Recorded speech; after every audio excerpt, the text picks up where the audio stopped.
up, sports fans and fellow foodies? I'm Julie, and welcome to my kitchen, where each week I talk sports while I'm whipping up some culinary creations.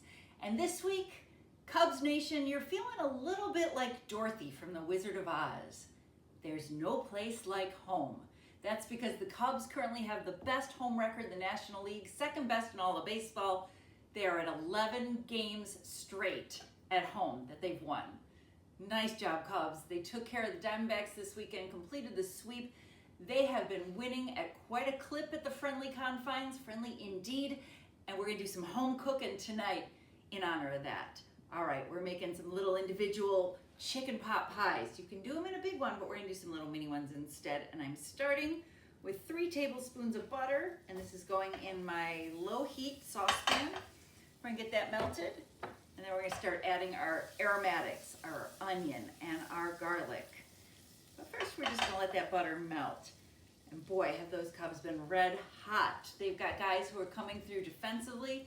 Their offense is clicking, and they're doing this with a pitching staff that is decimated by injuries. All right, our butter's melted in here. Put it back on our low heat. I'm going to add to this our onions. We have 1 small onion chopped up. You can do yellow or white. You just want an onion that's kind of sweet. And then we're gonna go ahead and add to that 2 medium carrots chopped up. And we're just gonna let those work for about 2 minutes or so as they soften. And they're gonna get coated in that butter. And we're gonna let that work for a little bit here. We've actually had a lot on the Chicago baseball scene to be excited about. When was the last time the Cubs and the Sox were both actually decent and worth talking about? Sox have been holding their own as well, winning series, and they've got the guy who's tied for the Major League lead in home runs in Munetaka Murakami. We'll probably talk about him quite a bit in the weeks to come.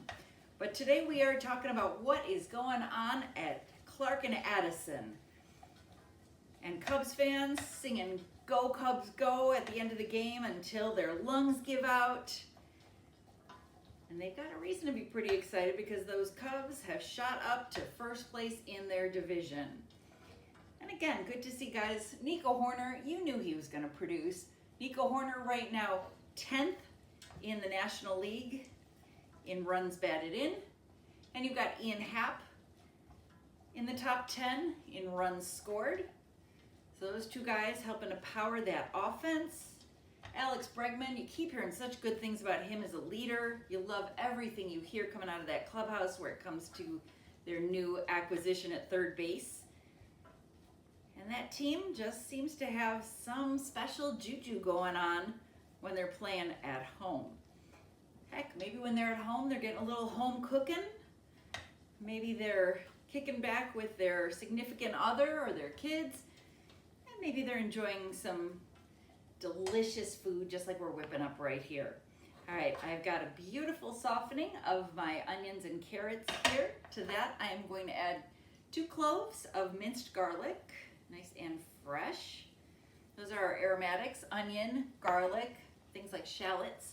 It's got that extra flavor, that really good smell, gives you a little oomph in your seasoning profiles.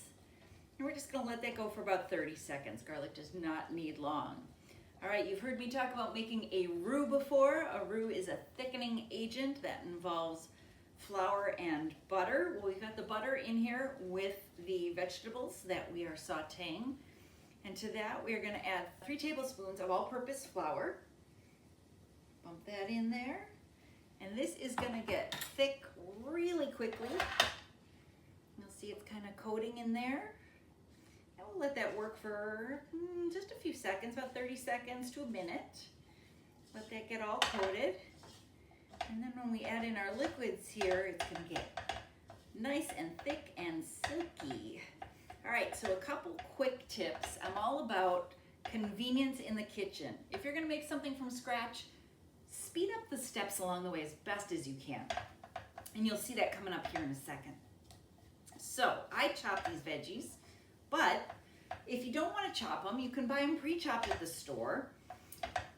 Let's go ahead and add our chicken stock here, and then I'll give you my little secret insider tip. This is 1 3/4 cups chicken stock. got that in there. I'm gonna bump my heat up just a smidge. We don't wanna go too hot. I'm gonna bump it up to about medium heat as we let that work. And that's gonna start to thicken up pretty quickly. All right, so here's my little insider tip if you're buying pre-cut veggies at the grocery store. You can buy the pre-diced onions and the pre-diced carrots, and you can make that work. You can buy jars of garlic that's already minced. If you want celery in your chicken pot pie, you can buy something called mirepoix. This is French. It is a mixture of onions, carrots, and celery. The French use that in all sorts of recipes, mirepoix, and I found it at the grocery store already cut up. So if you decide you want celery in there, in addition to or instead of your peas, you can go ahead and pick that up at the grocery store, save yourself a little bit of time. At this time, we're gonna get to that time in a second. All right, this is starting to thicken up. And in just a second here, we're gonna add one more liquid to this. Now, one other kitchen cheat or hack that you can use to speed this along, you wanna use, unless you're ambitious and you wanna use up that chicken you have in the freezer, those chicken breasts that are hanging out in your freezer, but you can use a rotisserie chicken for this. Makes it go so much quicker. And if you didn't know, you can buy pre-shredded rotisserie chicken at the same store that sells you the rotisserie chicken. So, handy, and saves you having that chicken carcass that you gotta throw away. Okay, if you take a look here, you will see that this is getting nice and thick. See how it kind of slowly drips off my spatula. So that's our flour working in there with our butter and our chicken stock to thicken up. And then because we want it to be extra silky, we are going to add a half a cup of heavy whipping cream. I love having heavy whipping cream around the kitchen. This actually has a pretty long shelf life in your fridge.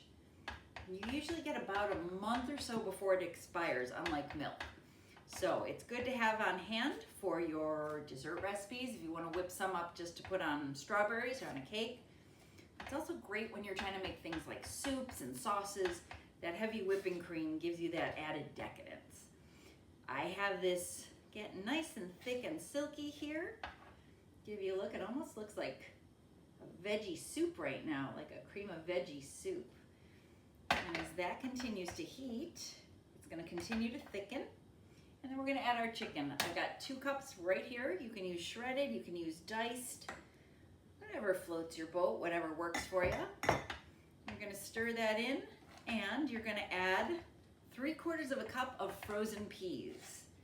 Frozen peas do not have to be defrosted for this, because if they're defrosted, they're going to get like way mushy in there.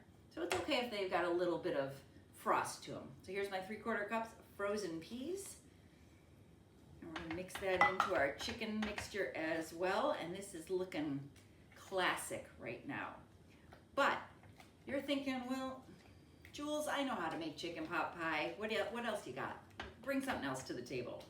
Okay, challenge accepted. We're going to show you how to freshen this up to make it a little bit lighter and brighter. So here is my mixture, which you can see, again, classic chicken pot pie mixture. But to make it a little more interesting, I'm going to add some fresh thyme. I've got about a teaspoon here of chopped fresh thyme. If you want to do dried, you do about 1/2 teaspoon. Cut that in half.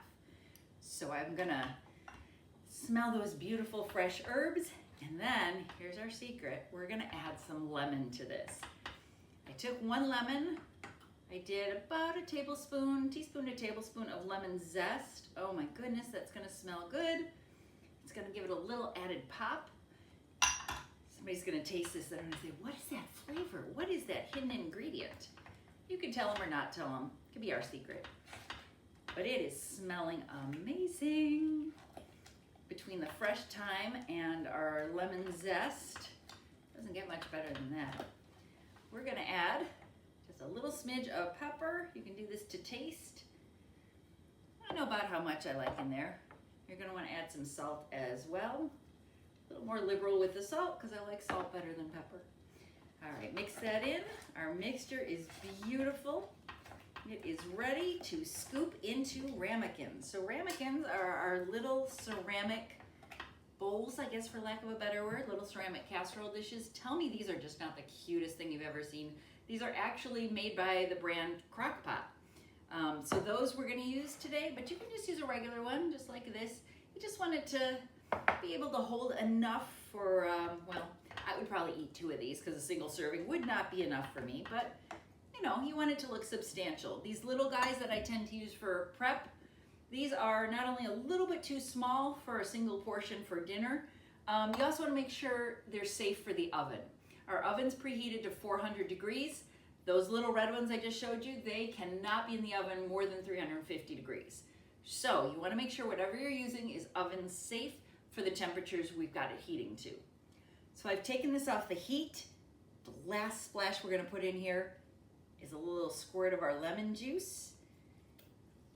So that and the zest combined, it's gonna be bright, it's gonna be fresh, it's gonna lighten it up a little bit. Like I said, it smells really good as well. And then we're gonna put this in our ramekins, our little mini casserole dishes there.